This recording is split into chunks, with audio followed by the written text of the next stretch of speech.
Okay, welcome back. I've decided to do this one. And again, taking my own advice that I'm teaching you, I decided, well, hey, let's stitch it in. And if I don't like it, I will unpick it and take it out. It's no big deal.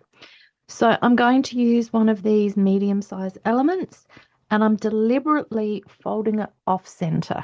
Okay, so not in half. I want back petals and front petals because I'm not going to do too much on this one. Oh, and yes, I do know that she's upside down. I'm sorry if that's doing your head in, but there's a couple of reasons for it. One, in order to get the camera in the right position, uh, and yeah, I need to be stitching here, and also because the sun is streaming through the window on this part, the upper part of the frame, I've had to move it down here so that um, I can film it. Sometimes working upside down is helpful because you see things from a different, left brain, right brain, you see things differently.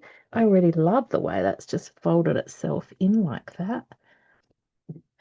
So I'm feeling quite positive already.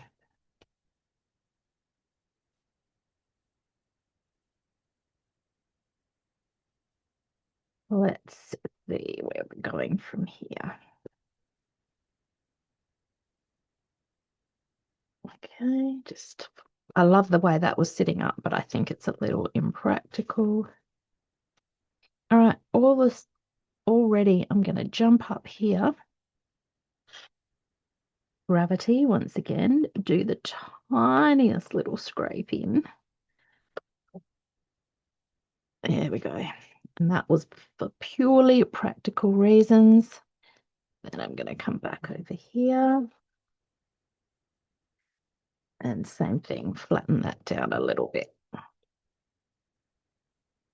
All right, so now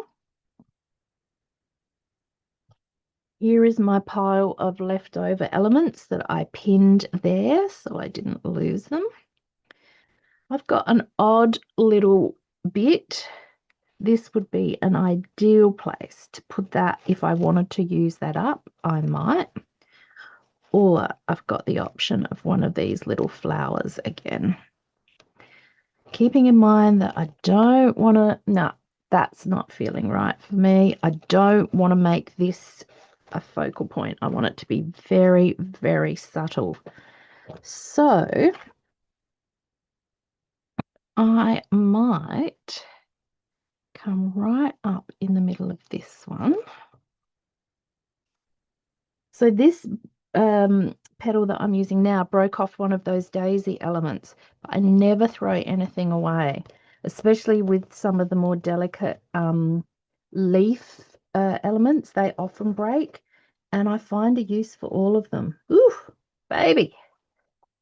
I don't want to do that quite yet because I need to put some beads in there. So let's get the beads first.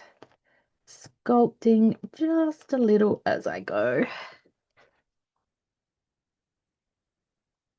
Okay, again, here's my standing sequin placement from behind in between the two layers.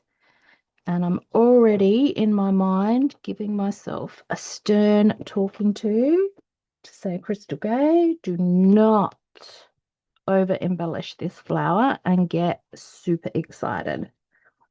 So I might see if I can limit myself to two sequins, but it's hard for me. Let's see what that looks like. I think that's quite nice and balanced. Now let's do a 3 CB loop so that we've got all of the elements that are in our other flowers without being too busy. All right, let's sculpt. We'll pull that one in.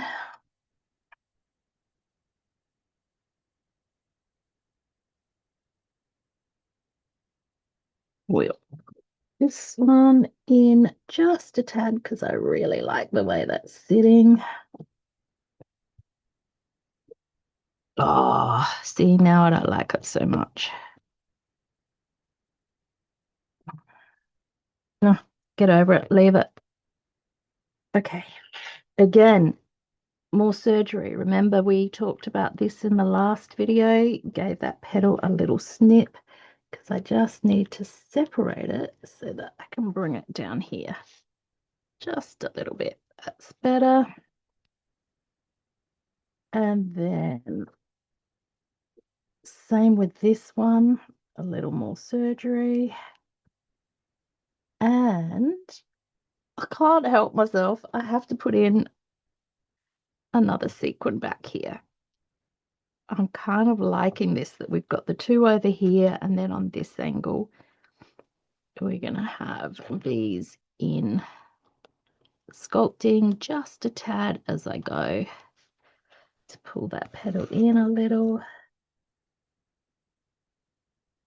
And then we need to come over here. I need to get right in this spot. So remember in the last lesson, I was talking about can't just randomly stitch. You have to put some thought into it. That one was a very strategic stitch.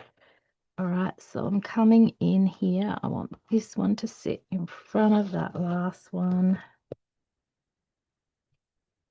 Yeah, so they're hidden behind, but in different lights, you'll see them. That's good. Okay, controlling myself now, stopping. Oh, well, maybe not. Maybe just one little seed bead here because it's interlocking with the, or sitting. Yeah, that's good. Okay, now I'm stopping. Right. So that was quick. What, 5 minutes, 10 minutes max? But it just finishes it off. My fabric's getting a bit loose. I'm glad I've put it in. Always cut it out. Let's have a look at our composition, even though it is upside down. Yeah, I think that's good. But turn that off. Turn it around. Yeah, I think that's okay. I think it's balanced. I hope it doesn't look like it's just, springing out of her forehead. Don't think it does. I'm going to hang it up on the wall. I'll look at it for the next few days and then decide whether to cut that out or not. So I think I'll pop this one on YouTube. YouTube viewers, if you want to see step by step how I sculpted these two flowers, you can find those lessons over on Patreon. Okay, thanks for watching. Bye for now.